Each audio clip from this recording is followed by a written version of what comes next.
Duchenne's muscular dystrophy is a devastating genetic disorder characterized by progressive muscle degeneration and weakness, affecting approximately 1 in every 3,500 male births worldwide. This disease gradually robs boys of their ability to walk, move, and ultimately breathe. While the medical community focuses on understanding the disease's pathology and searching for a cure, the experiences and needs of the boys' caregivers often remains overlooked. These unsung heroes, often parents or close family members, bear immense emotional, physical, and financial burdens. They navigate a daily life filled with strict medical routines, constant vigilance, and the heartache of seeing their loved ones decline. This leaves little to no time for self-care. Recent studies show a high prevalence of anxiety and depression among caregivers of patients with DMD, with up to a 50% chance of experiencing a major depressive episode. In this documentary, we aim to highlight these caregivers' experiences, challenges, and resilience. We'll explore how community interaction, support networks, and connections can alleviate their burdens and identify key ways to improve caretaker health moving forward. Today's conversation features an interview with Sarah Krieger, the mother of a boy with DMD named Fritz. She shares her personal journey, providing insight into the daily struggles and triumphs of caring for a child with DMD. So for this first question, could you start by telling me a little bit about yourself and your family? Yeah. So my name is Sarah. I live in the Phoenix area in Arizona. My husband and I have 5 kids. Our oldest is 11 and our youngest is 3, almost 3. So 5 kids in 9 years. So that consumes a lot of our time right now. I used to be a teacher.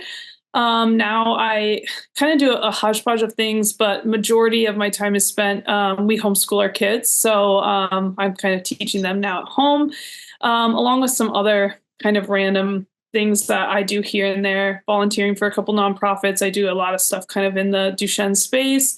My husband works remotely. So he works from home. So he's here at home with us, but usually away in his office, and he works in like new tech finance stuff. So my third son, so I have 3 boys, 2 girls. Third son was diagnosed with Duchenne when he was like 9-10 months old, so really young.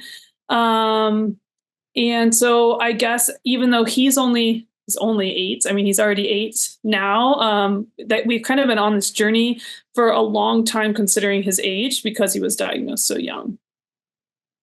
So just, building on that, you said that he was diagnosed at 9 to 10 months old. What were some, I guess, just like on a curiosity standpoint from us, because we've learned about different indicators that lead to a diagnosis of DMD. What were some of those indicators that you were noticed at such a young age that led to his diagnosis? Yeah, I always get asked that. So partially why I mentioned that I have 5 kids in that short span, because a key for me, I really think was, so he's the third of my boys. So he's right in the middle. So I had 2 boys before him, and so I had some experience in babies and never kind of got out of that season, it's kind of like baby, baby, baby. So there was just some things with him that were different than my other 2. And I can't really explain it. He just was delayed overall. He was my smallest too, which, you can't then just go and assume the worst with Duchenne. And I never did. I just noticed some things early on, late to rolling over, extremely late, 7 months, where my other boys are 4 months, finding them in the most random places because they just rolled all over the place. He would get up from his nap and was in the same spot, even in his crib. And he had some extreme constipation, even though he was only nursing. And then we had introed, some veggies when he was around 6-7 months, and really extreme constipation, which doctors still swear is not totally related. I don't know. I think there's some correlation there with that muscle development. Not that it was weak, but more so just generally he was just delayed. So that muscle was delayed in kind of developing. So there was things like that. Then, of course, because he wasn't really rolling over, he wasn't really sitting up. So by about his 9-month appointment, and he had dropped. He was nursing great, eating fine, had the constipation issues, but he dropped on the growth scale. He fell off. He was in the 87th percentile. And then we showed up at that was like at his 6 month or 3 month. And by his 9 month, he was dropped into like the 15th. And I thought that was strange too. My other kids, one, they were never even on it. They were like huge babies. And we always like joke that for them, nursing was like eating ice cream, and they always went up like this. Like they never really like dropped off like that. So just those things, I was like, there's something off. I had a couple, I also had a niece that was the same age that was, nearly walking, and he couldn't really sit up. But it wasn't anything that like was alarming enough where anyone was saying anything to us. Like our P's, like he's your third, he's more chill, which is all very true. Like you hold him more, probably true. But I just pushed for I was like, we need to do something. Like, I think it was just some level of intuition, again, kind of being in that state of just having babies and kind of knowing something fell off. I thought, to be honest, like a food allergy. And because I was never the type of mom that would Google and then like assume the worst. Like I was just like, oh, it makes sense. Food allergy. This lines up. This lines up. So we started, the doc's like, well, what do you want to do? I'm like, you tell me, that's your job. He's like, let's do blood work. Blood work came back where the liver levels, were just off, which, was like, well, maybe he had a cold, blah, blah, blah. Did it again. Liver levels were off again. And it was like in the opposite way that usually a cold would be. I forget if it's ALT or AST. Typically one's higher than the other, and his were opposite, which was weird. But between that, constipation, got sent to like GI specialists at the Children's Hospital. They did a liver ultrasound, found nothing after the liver ultrasound. And thankfully, this all was able to happen within literally a 3-week span, which also usually isn't the case for a journey like a diagnosis like this. But we saw the GI specialist, and thankfully, for whatever reason, she knew that the way those levels were off was not an issue, anything in his GI. It was an issue of the muscle. And she had great bedside manner. She never said to us Duchenne. She never, she just kind of said, I think there's something going on more here in a muscle standpoint. We're going to test the CKs, and we're going to send you over to neurology. Then that Google search of CK tests, neurology, that got me to Duchenne, had those results pretty quickly, that blood work, and they were like in the 33,000s to CK, which is a pretty good indicator. And then went just to the genetic diagnosis, looking for the mutation on the gene, since we kind of had an indication. So within about 3 weeks, 4 weeks maybe, we went from just starting with some blood work to a diagnosis of Duchenne. Yeah, I think we all agree that patient or parent advocacy is just crucial, because I feel like you would not have been able to get that diagnosis as fast as you did if it wasn't for that parent advocacy, because you really know your child best. Like, no matter how much training a doctor has, like, you really always will know your child best. And I think we all agree on that. Yeah. And I think it's I can understand the hard spot doctors fall in, because they see thousands of patients a day, ped doctors especially know, and they can find themselves with moms that are just generally more anxious, because I know like friends that can just lean that way more, they Google and they go to worst case. And I just wasn't that type of mom. So I did kind of have to say to him, like, look, I'm not being crazy here. Like, I just think something's wrong. Like, what, like, let's do blood work. And, after it all came back, he was very apologetic. He recognized, like, yes, you knew something. I should have trusted you with that. And, but I get the spot he was in too, like just kind of trying to like ease my nerves, because he's trying to like figure out that. And you spend like 15 minutes with the guy every couple months. Like, he doesn't really know who you are. But I do think the advocacy part is, we could have gone years then and came to the same diagnosis, but in a much longer, drawn out, way. Yeah, most definitely. All right. So moving on to the next question. How did you feel, and like, how was your emotional thought process when you first received the diagnosis of DMD for your child? Gosh, it still makes my heart sink thinking about it.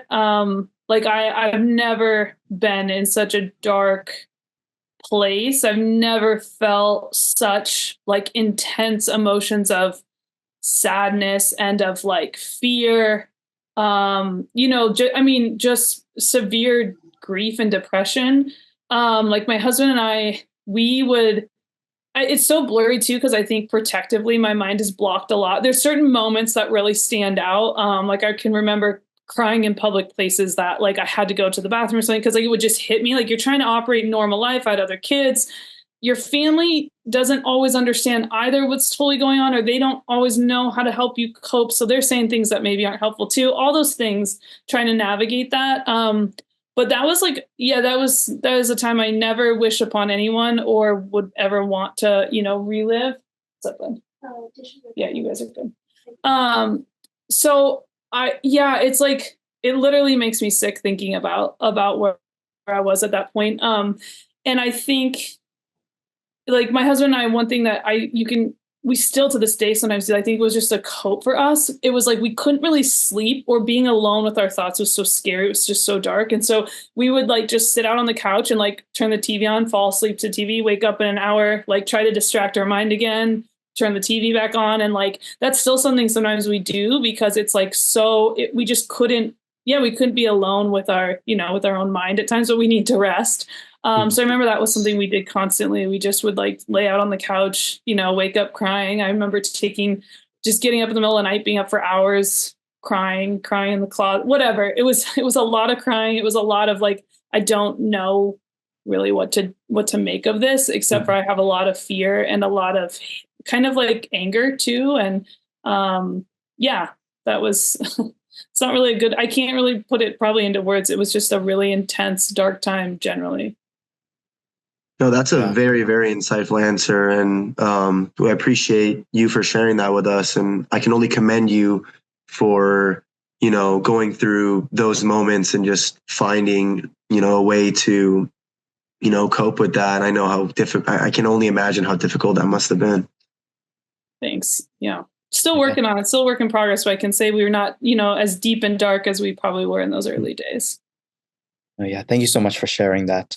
On that kind of page, could you describe kind of the role that other parents or families possibly dealing with DMD have played in your journey, and kind of upon that first diagnosis, possibly in making you feel like DMD was really like a collective battle and that there were individuals out there in a similar boat?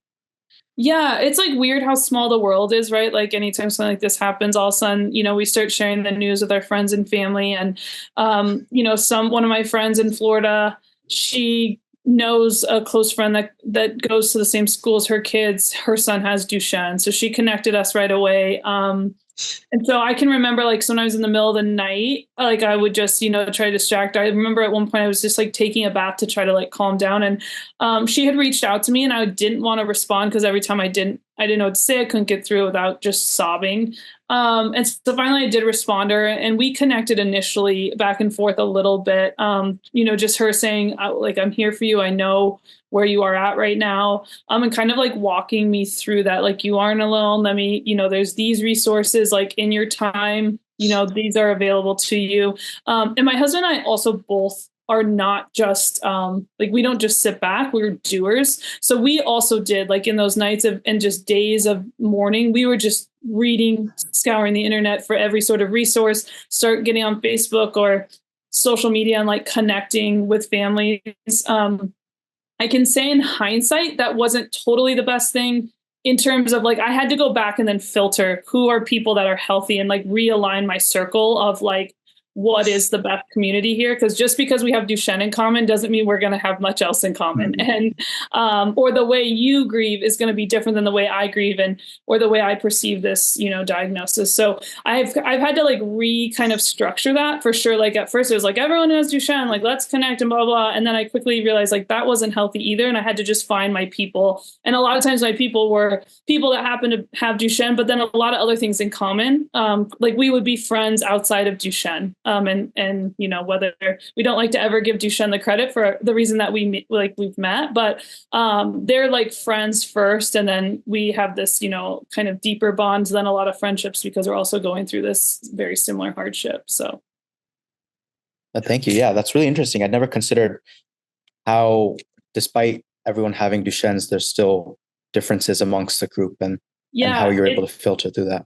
I think it's really something that's been a learning for me. Like I've actually got, like, I wasn't really on Facebook a lot, but that was there's like groups and stuff. And I started to realize like, man, like every time I open up Facebook, like if I wasn't mentally prepared, I could see some things about Duchenne that I didn't need to see, wasn't ready to see, that would spiral me again.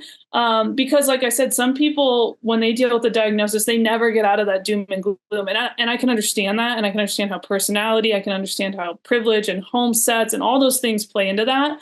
But I just had to recognize like, just because you also have a son with Duchenne, like we're just going about this very differently, and that's fine. Like you have to do what you have to do, but it wasn't healthy for me to just like open myself up to all those Duchenne families. It was great for me to learn more about the space and kind of the complexities and the different things available and the different approaches too. Like to see some families, like I want to know what's different about them. Like I like how they're, like approaching this life and Duchenne and all that. And this family, that's not totally how I want to go about living. And kind of that. So it was good to learn. But in terms of like sustainability or protecting myself too, I had to kind of, start to, like sift through those circles and find really my people in those. Yeah, and it's so heartwarming that, you were eventually able to find the people and help you get through this. And like Shail was saying, is really interesting because, I wouldn't even imagine that there's like groups of people with DMD who you wouldn't be able to align with and that there's more to it. And speaking more to your community, is there maybe like anyone specifically, the key people in your support system that have helped you out a lot? In terms of like just broadly, like when we were diagnosed, or Duchenne specifically? I think through the whole journey for you, and however you want to interpret it. Yeah, I the one Duchenne mom I mentioned, her son's a little bit older. She was really just helpful, again, just to be heard. And then finding a couple people in that time that, you start to get in these groups and all of a sudden, like, there's another family that is a son close in age, maybe. We were in this unique spot, though, again, because when we were diagnosed, he was young. So, like, there wasn't a lot of similar families with a young kiddo that young. Like, a lot of times you're closer, maybe 2, but usually 3, 4. So there was even kind of that gap. And even my husband and I are on the younger end in terms of when we started having kids. So we were even younger parents than so many of the ones that were interacting because we also had a young baby.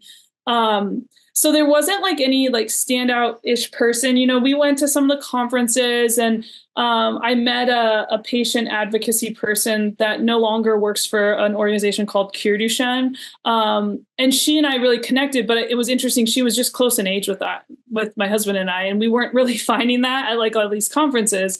And so we just really connected and we've stayed friends. She's no longer in the Duchenne community, but again, like that's what brought us together. It's not what's kept us together. And so she was really instrumental to like, we just felt like we had someone who got it. I would say like for us, that was key is like some of those people who understood it, because as much as my family wanted to be supportive and our community here, and they really were, like we just threw together, like, let's go do the MDA walk because people wanted to do stuff, but you don't know what to do because it's kind of like a death, but like, do we bring dinners over? Like, no, we're not all going to a funeral, like they were all confused. So we kind of tried to put everyone's energy into this walk that was happening for the MDA, and we raised like $20,000.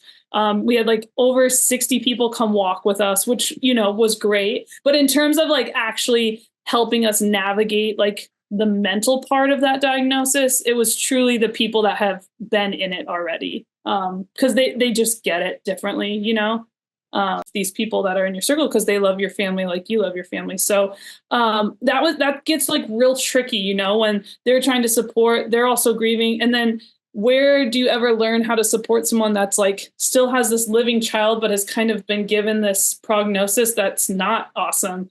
It just can get really, messy sometimes. So I would say ultimately supportive. Yeah. Were they like what helped carry me through and like mentally get me to a better place? No, I think that was just my own journey and processing in time and, doing that. So, as much as they're supportive, sometimes it can be hard to like have them try to be supportive and it just is not effective because, that's not maybe a skill set of theirs or they just don't truly understand. So, and they're grieving themselves. Mm-hmm. Yeah, that makes a lot of sense. So for the next question, if you could give one piece of advice to other parents who are just starting their journey with a DMD diagnosis, what would it be? And I know that, you interacting with other families whose, sons have been diagnosed on these like social media forums, you probably have given advice, but what would you say is like the number one best advice you could give? Yeah. I do this a lot, actually. Like our platform on Instagram has kind of been a find for a lot of newly diagnosed families. And that's why we started it, to be honest, we wanted it to be like, hey, here's us living life in spite of this diagnosis or even with this diagnosis, but it's not, we want to be a source of encouragement and not like over the top, like whatever, just as real as possible and kind of how we've gotten to the point. So our family in those days of like really wrestling and doing all the thinking and the researching and trying to make sense of like how and why us, why this diagnosis, we kind of like clung to this phrase that we kind of came up with. It's become our motto, and it's what I use as a source of encouragement for all families. And it's this idea that strength is more than muscle, and that like your son can still be strong. It's not going to look like what you thought it was going to look like. But often it's like when you take time to grieve and when you take time to process and when you're okay to cry in front of people, like that takes a lot more strength than like putting on face that everything's okay. And so like encouraging parents in those moments of like, it's okay that you're sad right now. You should take time to feel that. Like that takes strength to make space and time for that. Or, like talking about this diagnosis with people and trying to open up and share that, like that takes strength to do that, because it's a lot easier to just shut it off and like, move on your merry way or act like you're strong when really that's not probably true strength. So I talk a lot about that with newly diagnosed parents. And then just the idea of like patience in the grieving process, like that takes strength. It's not going to happen overnight. Healing's not going to, it's just going to be a circle or a cycle of that. And being okay with that process and being patient with that process takes a lot of strength. And then like the idea of like, one part of your son is maybe not what you expected, but again, that doesn't mean he can't be strong in a lot of other ways. Probably stronger than most, to be honest, with the perspective and experience that he's going to gain with that circumstance, as long as, it can be fostered and stuff. So that's kind of usually my go-to is just like, don't rush the process. Take it one day at a time. Don't get on Google too much. Start to find your people, but do it when you're ready too. It's not like, again, it's not an overnight thing. So I just try to like help them. I think for me, 4 years for whatever that was a huge turning point in my journey with grief and processing and making sense of everything. So I try to like just encourage them, to kind of trust that process and be open to the grieving process. Like it's going to take work and it's going to be hard, but they still have a beautiful child at the end of the day that, can really bring a lot of joy despite something like Duchenne. And that's such an important message. I think, you sharing it on your platform is so meaningful. Any child or any parents who have a child with DMD or a caretaker for a child with DMD is going to benefit from that, because it's not easy. And, hearing someone else going through it will definitely alleviate some of it. Yeah, that's our hope. And even, there's like little things that for us, like if we spent time grieving what he couldn't do, I think we'd miss out on even things he can do. Or if we spent time really honing in on what the prognosis is, when yes, science shows this is probably what's going to happen, it doesn't mean it's going to happen at this moment, at this, so for like a long time, I never thought I would see him ride a bike. And that was really a hard thing for me. And now he rides a 2-wheel bike at a bike park, nonetheless, like up and down things.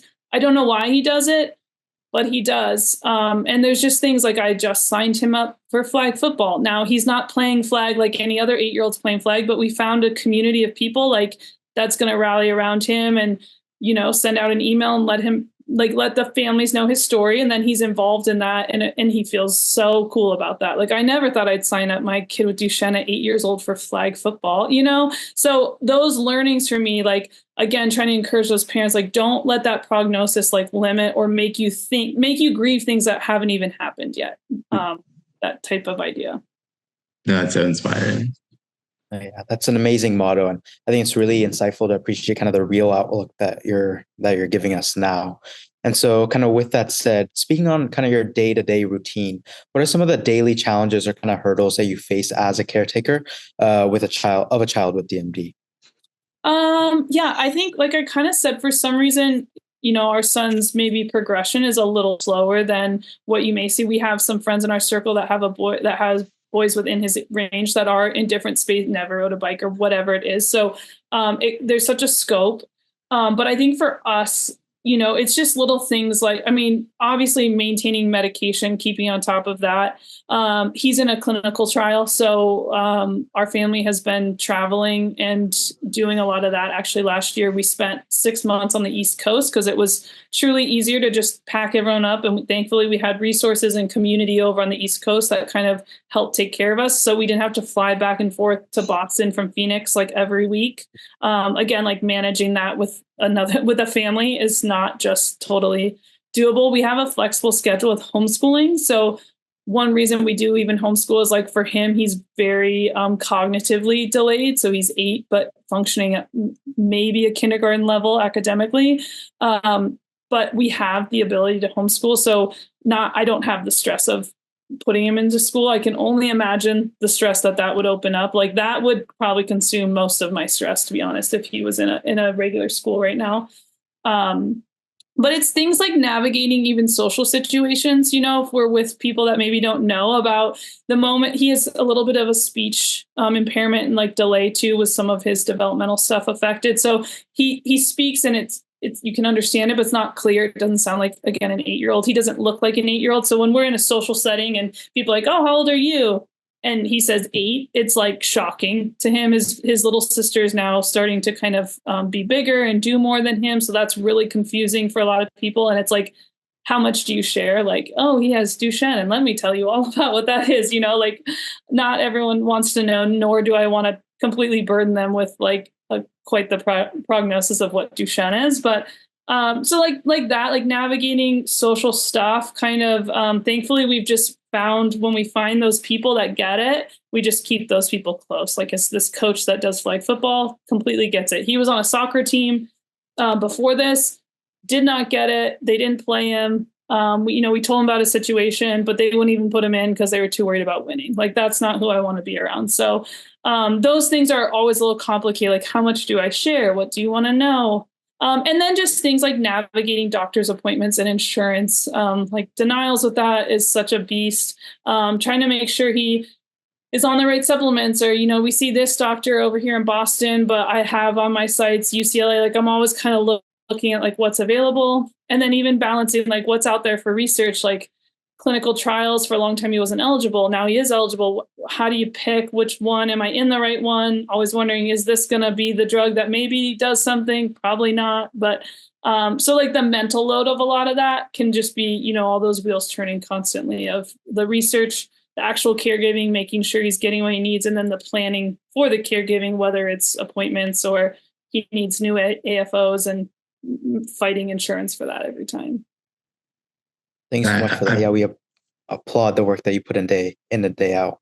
Thanks. I have not yet. I can only imagine. And I look to those parents that I talked to earlier, the ones that are also doing the physical caretaking. Like, thankfully, that's not something we're to yet, but I know that's a part of it too. So that is just another layer, I think, of this disease, is the physical demands of those caretakers then at that point. And the sport part especially, I find like, I just know that he's going to be so appreciative of it. When I was younger and I had a heart condition, there was like a period where they weren't sure if I was allowed to play at the same intensity as my fellow like schoolmates. And my PE teacher at the time still included me in all the games, even if it was at a limited capacity. And I know like all these years later, I still look at it. It made you feel less left out. Yeah. The inclusion thing is so key. And I don't think it's really that hard, to be honest. Most times I just think people don't prioritize it. And sometimes sadly they prioritize winning over it, or whatever it is in sports. And so, yeah, it's been great to find this one coach who just absolutely gets it. Like he can't, a big basketball's too heavy. So right away she gets him a volleyball. So he plays practice the whole time with the volleyball. All the kids know, like, it's fine. We don't need to talk about it. Fritz has the volleyball. Or like he can't make it up to the hoop. So she hung a hula hoop down from the hoop. So his job was to get through the hula hoop, not in the basket. And that counted for him, just like so simple, but it just took a little extra thought, and it's made all the difference. And I tell her that all the time. Like, he's got his old trophies next to his bed. Like, he feels as cool as his brothers because he's doing, what 8-year-olds do. No, I think, faith in humanity restored there, that there's teachers and coaches that'll go out of their way to do that. Yeah. It takes work to find them, though. I will say we've come across a lot, and I know that's even just maybe another burden when you're starting to like navigate that. Like, so we had a not so great experience with the soccer stuff, but it's like, okay, we move on from that. We learned, and sometimes there's a level of like, man, I feel bad for those other parents and kids that don't have a perspective like we do. Like, lucky them, but like their life, I don't think is going to be near as full because the lack of appreciation and the focus on winning at 8 years old. Like, I'm just happy that's not where we're at, and we've got a much grander idea on like what really matters. Exactly. And following up on kind of the question that we asked before, you've mentioned several times kind of the community of people that get it per se. Are there any specific pieces of advice or suggestions that you've had with these individuals, or just recollections from some of the conferences that you attended that kind of helped you along the journey?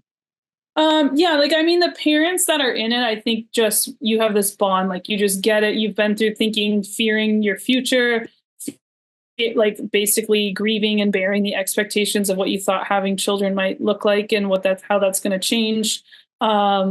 So like I think they've all had very similar thoughts that you have when you get a diagnosis like this, how it literally uproots everything and you got to kind of reeval. It's that whole like poem, like thinking you're going to Italy and then you end up in Spain or whatever it is. It's that idea. So like as much as people want to get it, unless you're kind of in that situation, that's when you truly get it. So that's just like that community. I think when we find other people outside of the Duchenne world that get it, it's people that truly just like take a minute to listen and really put themselves in their shoes, like, or in your shoes, like realizing like, man, that would have changed my entire life. And I, like taking some time to maybe, I guess empathy would be the word. And it seems simple, but, and also not just being like, oh, that sucks, and then move on. Like I said, this coach I mentioned, she's just very intentional about like, well, he can be included. Why not? We just have to think differently. And so, but that, again, I think that goes back to our message too, like strength is more than muscle. Like it takes some strength and like persistence to think differently sometimes, and time and like willingness, and not, everyone's willing to do that. So when you find those people that want to learn more, that's to me who like kind of gets it or wants to make sure he's included. That's who kind of gets it, and those are people we really try to keep closer. No, I fully agree. And I mean, those are the people you want in your life and are going to actually make the difference. Shail mentioned it earlier in the last question, on more of like the scientific basis on the conferences. And you mentioned it as well on figuring out what clinical trials were for you or right for your child. And on the same line, what experimental trials are your child enrolled in, and how did you choose that one? Yeah. So again, my husband and I are like doers, like in the face of adversity or in the face of really anything, like we're going to try to find solutions. We're not totally just sit back and accept. But that's been like a balance too that we've learned in our journey. It's like at first we were like gunning for like a cure. And I think that's because you're also grieving. So you're clinging to anything you can have or anything you can get for that.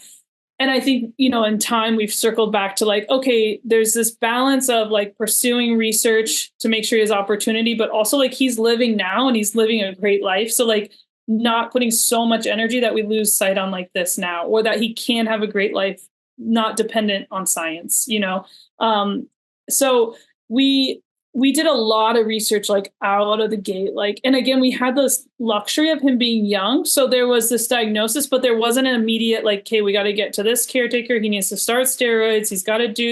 He was not eligible for any clinical trial at that point. So we just started reading, and have whatever it is, the privilege of, or the ability to understand when we read that stuff and to make sense of it. It didn't completely, like scare us. Like we could kind of start searching those papers and dissect it and understand a bit of the science behind it, not on a level of like what you guys do, but on a level that was enough for us to like continue action. So yeah, we started to seek out like, okay, who's the top guys in the field here? Who are the names we're seeing, over and over, especially on the papers we're reading? Dr. Mendel in Ohio came up. He's done a lot with SMA and gene therapy guy. And so reached out to him, again, have the privilege of being able to pay to travel. So we headed to Ohio. started to look at the gene therapy options there. He was still very young, but just wanted to like set ourselves up. And we knew that it's kind of a game that you have to play a little bit with some of these trials, and you have to get seen by these people and kind of do that. So we did that, and quickly learned like there that he has antibodies for AAV. So again, kind of shortly after the diagnosis, almost got like a re-diagnosis of like, cool, we were told about all this cool stuff happening. Now anything with AAV, he will not be amenable for, at this point in time, which was its whole other like roller coaster of like, okay, we're down here, we started to come up, and then we dropped again. Cause it's like, what do we do? We just sit around and wait. So that kind of eliminated truly like a lot of the major trials for us, and still has, because he still has pretty high neutralizing antibodies there. So we just saw the Edgewise trial come up recently. So as I knew as he approached age 4, that's when a lot of, certain trial, that's an age they look for. So I kind of, again, had the time to really look at like what's coming down the pipe, and like when he's at this point, what age will he be? Really like the Edgewise data again. And there was maybe one other, maybe Javinisat, but that was even a little bit older. So it was really kind of the only one that he was eligible for. And then really was liking the data seen in the Becker patients. So we played the game again. I spent probably, no joke, 20 hours calling different people, different sites that were available, because it was only like 9 boys at 3 sites that were getting in. And so I was kind of like psycho mom, annoying on the emails and calling and checking and how can we get him in, and got him into the one in UMass, like I said, and then spent the summer over there. And then we also do the imaging trial in Florida, down in Gainesville. I like that one more. It's not, a drug or anything. It's just like great insight and education for us. They do time points, kind of marking, his progress, and kind of can help kind of give more understanding on an individual basis, like what Duchenne kind of looks like in his body. So we do that one as well. And then just always constantly reading about the others. I still keep up on the gene therapy, obviously, with the hopes that maybe some sort of tool will come along that will help the neutralizing antibodies. We've explored some CRISPR research with a couple organizations too. Actually, we've developed, this is probably way more than you need to know, but just for your own, we've developed mice like with his mutation, and then we're like actually dosing. The mice were actually dosed, I think, last week with a CRISPR therapeutic that would do kind of like a exon skip for his mutation to see about correcting it. So that's exciting stuff. Still limited by AAV, but like some of the stuff we've really explored. Yeah, that's really, really fascinating. We've learned about some of that through our mentors and our professors, like exon skipping therapy. And recently, actually, CRISPR has been approved for sickle cell anemia. So hopefully that's promising in the future to be applied to, different diseases. And we also learned about like how hard it is sometimes to get into these clinical trials and how selective they are. Yes. And that persistence is just key to, getting the best care for your child. Yeah, it was like my own side hustle for a while. I hate to be annoying, but that's something I've learned in this disease too. Like the squeaky wheel gets the oil, and that is never my personality. But when, if it's a matter of me getting him in, like that's what I'm going to do. So I've learned some of that too, from some mentor Duchenne parents, like that, where they had their son was the first to get even gene therapy by Pfizer. Like I asked, like, how did you do that? And so they kind of talked me through, like sadly it comes down to kind of being annoying, but, and having kind of a good rapport with those doctors and getting seen. So playing that game can be a time consuming thing, but it paid off at least for us to get him in this trial now. No, I think it's absolutely amazing. Like we're right next to CDMD, and we know how hard it is. You just communicate to someone there. I can't imagine having to like send emails and do everything. That's mom of the year. Cold call people, which I never do. And I'm like, I would like be like, hey, so I like didn't even know where to start. Like, my name is Sarah, and I'm talking to like some of the CEOs or people like in the research developers in the pharma. Like, I don't even know if these people can help me. I'm just trying to talk to someone that can get me answers to, who can. So it's fascinating. Like I even had people telling me they're going to get him at the site in Colorado. And, I was on the list, and I just didn't settle for that. And that trial just started now. And Fritz has been in this other trial for a year. So if I would have just sat around and said like, great, we're on the list, like one, I don't know if we would have got in, and two, it started almost a year later than when they said they were supposed to. So, that's just how that world kind of works. Mhm. And you advocating for your son and advocating for yourself really is so important too, because researchers also need patients to do everything on, and it's so hard to find them. And I'm sure that on our side we appreciate it. Totally. I appreciate any researcher or team member doctor that's willing to kind of view us all sitting at the table together versus, the hierarchy and that kind of stuff. Because I'm not here to take anyone's job or tell anyone what to do. I just want to come alongside and see if together we can kind of find, I know my son, like you mentioned, pretty well because I, live with him and he has some of my genes. So I like to think that I do know something about him, and I appreciate anytime I meet people that are willing to come alongside and use both of our skill sets to find the best solution. So, yeah, I agree. As future physicians, as that's Jaipal, Shail, and I's goal one day, that's a crucial part of the caretaking and treatment process. Totally. So just moving on to the next question, we've talked a lot about, what has helped you in this journey and resources that has, made the process, I guess easier. I don't want to say easier, but I know. Yeah. I got you. What are some resources or support systems or just changes you want to see in the community and just in general, what have you seen that you would like to change that would make everything that could have improvements in, the process of, diagnosis? I know you've had, I guess an early diagnosis, but, things you would want to change that would make the, I guess, having a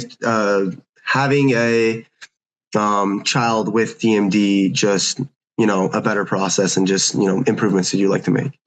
Yeah, I think the first thing, it really kind of the forefront of something I've always kind of said, and I don't even totally know if it's nothing's going to be the solve all, but I think it would be a nice add to the space is when you're given a diagnosis about your son that he has going to have kind of, this is the time span that you have with him and it's going to kind of look like this. There was no other offerings of it was hey, we can help set him up for success, and we're here and whatever. But there was no other offerings of mentally, how can we help you navigate this situation? So you're just given this death sentence on your child with no other support for you personally. And you just have to, again, you're kind of given this in the midst of just everyday life, and you can't just stop life. You have a lot of things that have to keep going. You don't really have bereavements. Again, it's not a death at that point when you're in any sort of career. So it gets really tricky on you've kind of, it's you're grieving a death in a lot of ways, but you don't get the support of what that really is. So, I think for me, if I look back, thankfully we had a very healthy, environment and, a lot of ways to kind of work through and find our own kind of, I don't know what it is, solution to the process of grieving. But I think there have been times where I've literally almost thought about, I need to go see someone and talk through, the hardship of just a lot, all the feelings, the grief, sometimes the guilt. Am I doing enough? We talk about the clinical trials and stuff. And I'm sitting here, I'm trying to be a mom, but now I'm trying to am I doing enough to save my kid? That's not a normal burden that a mom has to bear, let alone a lot of the weight. I mean, parents in general. I think even my husband and I thankfully have a really healthy foundation and we're able to navigate together. But I do think you see a lot of divorce because people grieve differently. So providing support for those people to grieve and to recognize they're going to grieve differently, but how do they continue to do that together to support their family? So I think that type of stuff, that mental health stuff, I still to this day, and to be honest, what has stopped me from doing it is the thought of the last thing I want to do right now is call another doctor, figure out who's in network, see if I like them. I spend all my time doing that with Duchenne. So the lack of ease or accessibility to support that, that makes that really daunting. And I never jumped. I never I'm a pretty, like I said, doer, but it kept getting deprioritized because there's so many other things where I really can pick out times where I'm like, this would have probably been pretty healthy for me. Because as much as I have friends that ask or listen or we talk about where I'm at mentally, they just don't totally understand what it's like to kind of have that weight of am I doing enough? How do I parent this child? How do I talk to this child and my other child about this disease?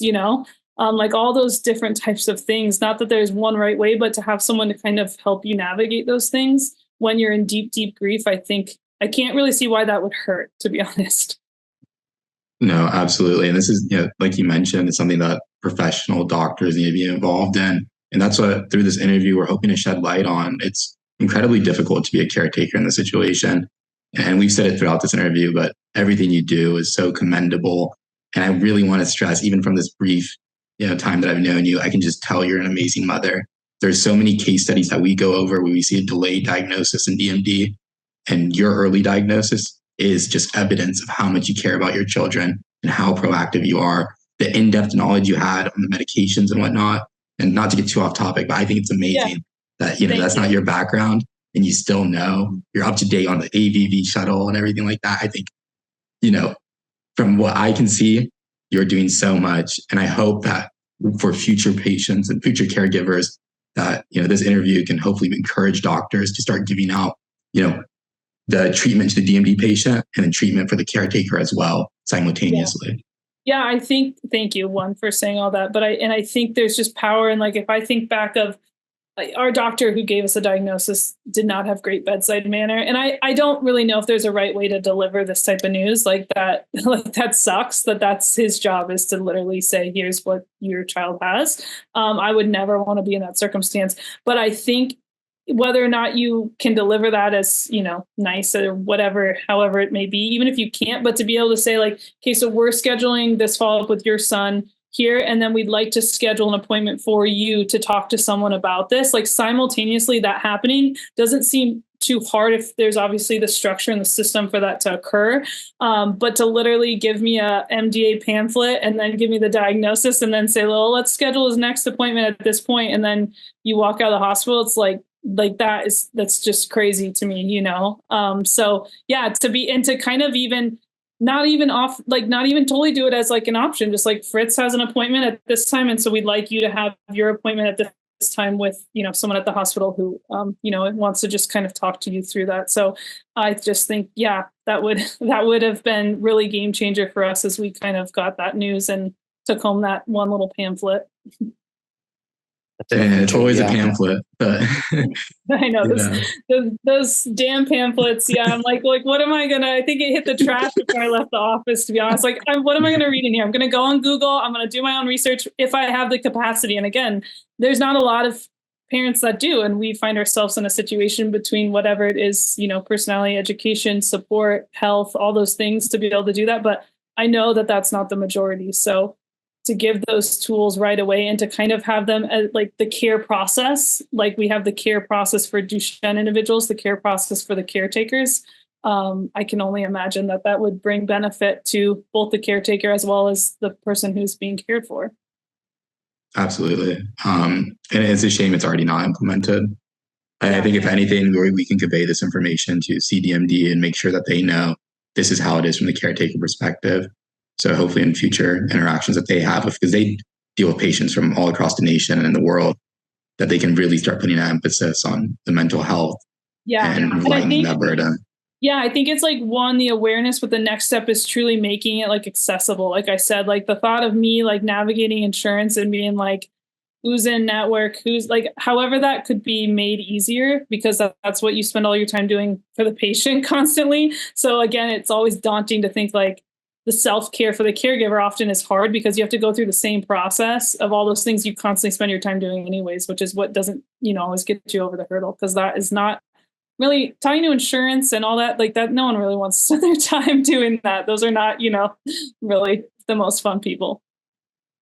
No, definitely. I think that relates to a lot of the aspects that we learned in class about just holistic care as a whole, as we actually read a case study in which there was a mother who spoke strictly Spanish, wasn't able to communicate with the caretaker team, with the patient care team without a translator. And she actually stopped steroid treatment after she realized that her child was like gaining weight abnormally, and she just wasn't aware of the side effects. And because of that lack of communication, really that affected her child's treatment, and eventually the diagnosis just went downhill from there. And so it's really inspiring how you've been so adamant and kind of are teaching us about these changes that need to be made in the healthcare system. And so kind of with that, and as we wrap up, we just want to ask, how has your involvement in the DMD community kind of changed you as a person and more so as a parent?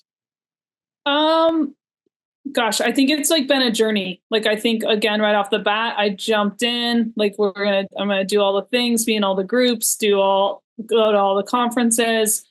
And I think for me, it's been a learning experience to, like, again, kind of find my people in those and find my time and what makes sense for our lifestyle, and to like back to the whole, like, kind of mental health, not hold guilt for if I don't do X, Y, Z, and recognize, I ultimately, at the end of the day, I do have my family at the forefront. Duchenne should not be at the forefront, even though with a diagnosis like that, it quickly can become that all consuming, and it quickly can take that space there as number one.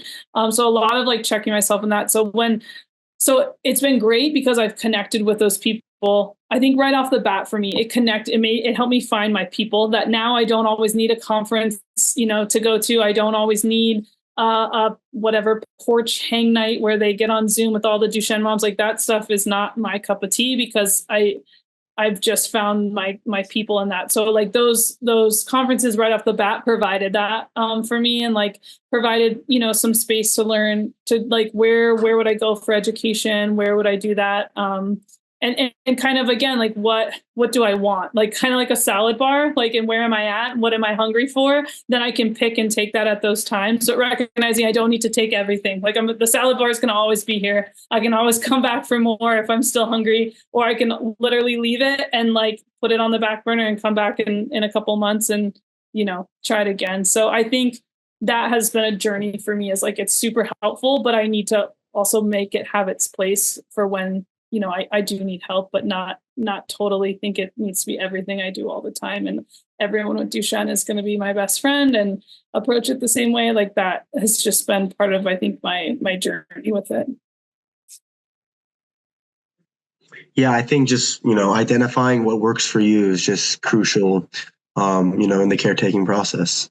Yeah, I think, and even having someone like a mental, like, mental health person, therapist, whatever that would be, would help you navigate that, would help you kind of try to find those things. Cause it can be a little overwhelming sometimes too, like, it's, like, not a bad thing, but there are so many things going on.